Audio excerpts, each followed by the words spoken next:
अनुभव ठाकुर जगन्नाथ ता डोरी लगिले पुरी जमा दी हाथ भले जना पड़े आउ ता बिना अनुमति रे गछरो पत्रटी भी झड़ेना।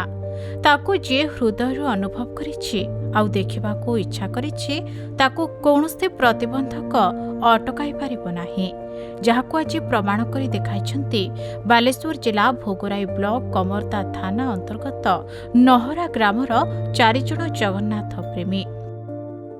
पूरी तो साइकेल मु आज की 2 वर्ष है गनी आ भावुँ आहरी गोटे वर्ष जिमी तेणु से जगन्नाथंकर आशीर्वाद मत भी केमती पहुँचे दौरान तेणु यतिक मु ठाकुर को डाकुची भगवान मत भलरे पहुँचे दियो। जाऊँची मनर गोटे आग्रह अच्छी जे मो काका एवं दादा हाँ समस्ते जाऊँच मु भी भावुची मु भी जापरि से वयस्क लोक जिते जापर 35 वर्ष आज है मु भी भावुची मु भी जाकर पहुँची।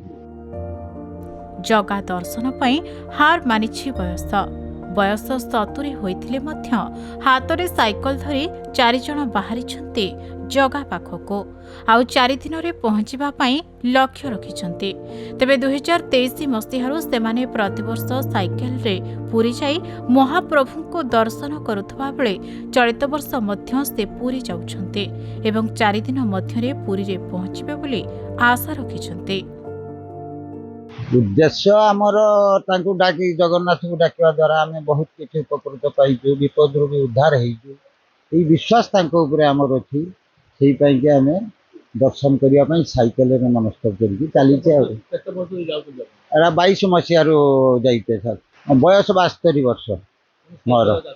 हाँ सबू दयारे आम समस्ते जाऊँच ट्रेन जाऊँच बोलर जाऊँच गाड़ी जाऊँच आम बड़वा भाई से माने कहले जे साइकेल जीवा तू सब थर जीवु कहू जापारू ना एथर बेले जगन्नाथ दर्शन साइकेल चाल आम साथरे मुझे वर्ष नुआ जाऊँगी तेणु जगन्नाथ दर्शन कर भावी बहुत खुशी लगुच समस्ते बाप बड़ भाई से माने कहले जे आम साथी चाल तेणु जगन्नाथ दर्शन कर।